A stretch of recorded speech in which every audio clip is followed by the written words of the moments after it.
আসসালামু আলাইকুম রহমতুল্লাহি ওয়া বারাকাতুহু। বাংলাদেশের প্রেক্ষাপটে এবং বর্তমান বিশ্বের অধিকাংশ জায়গায় ডিভোর্সের হার প্রচুর পরিমাণে বেড়ে যাচ্ছে এবং অলরেডি ঢাকার মধ্যে প্রায় লক্ষেরও উপরে ঘন্টায় ডিভোর্স হচ্ছে। আমাদের গাজীপুরে প্রায় রিপোর্ট আসছে, এরকম এক সাংবাদিকের থেকে জানা যে ঘন্টায় 15,000-এর উপরে কেস আসছে।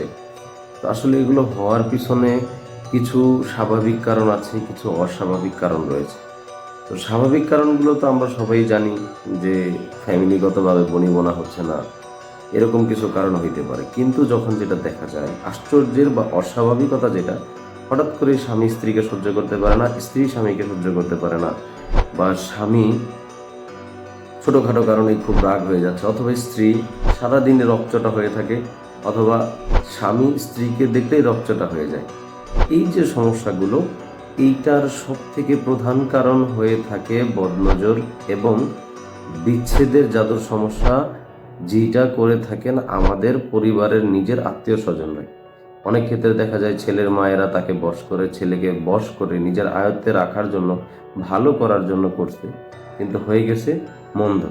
কারণ হচ্ছে কবিরাজরা এরকম কাজ করে যে জিনকে দিয়ে একটা মানুষের শরীরে কন্ট্রোল নেয়, বা জাদুর মাধ্যমে একটা রোগীর শরীরে কন্ট্রোল নিয়ে তাকে বশ করে। কিন্তু এটার রেজাল্ট ওভারঅল যেটা হয়, ওই লোকও শারীরিকভাবে ক্ষতিগ্রস্ত হয়ে থাকে। পরবর্তীতে সেই মাই, কথার কথা, যে ছেলের মাই পরে তার চিকিৎসার জন্য দৌড়াইতে থাকে, শারীরিক চিকিৎসার জন্য দৌড়াইতে থাকে, অথচ ওখানে যে কবিরাজি করে বশ করে রাখছে, সমস্যাটা হলো ওখানে।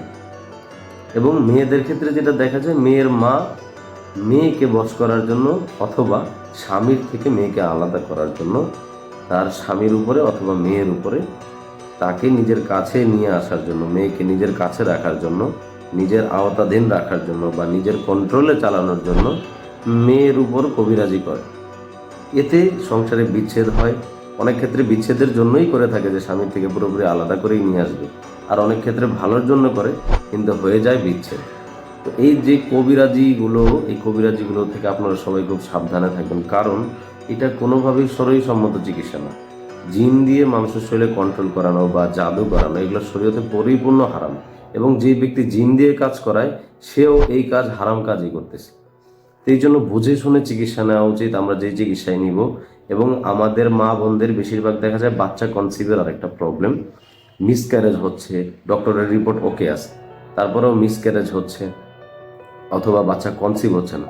যদি আপনার রিপোর্ট ওকে থেকে থাকে, তাহলে অবশ্যই অবশ্যই আপনি একজন রাকি, স্পেশাল রাকির পরামর্শ নেবেন, যিনি মানসিক চিকিৎসার লাইনেও এবং শারীরিক চিকিৎসা লাইনে, দুই লাইনে অভিজ্ঞ। পাশাপাশি তিনি একজন অভিজ্ঞ আলেম এবং মুফতি সাহেব, যিনি রুকিয়া করেন। তো এই জন্য এক্সপার্ট ছাড়া, শরীরসম্মত চিকিৎসা ছাড়া এবং ডাক্তারি চিকিৎসা ছাড়া উল্টাপাল্টা না বুঝে শুনে কখনো কবিরাজি চিকিৎসা নিতে যাবেন না। এটা আপনাদের কাছে আমাদের অনুরোধ থাকবে। আল্লাহর হস্তে মুসলমান ঘরের সন্তান হলে আপনারা অবশ্যই অবশ্যই এখন থেকে সতর্ক হন। আসসালামু আলাইকুম রহমতুল্লাহ। ভালো থাকবেন, সুস্থ থাকবেন।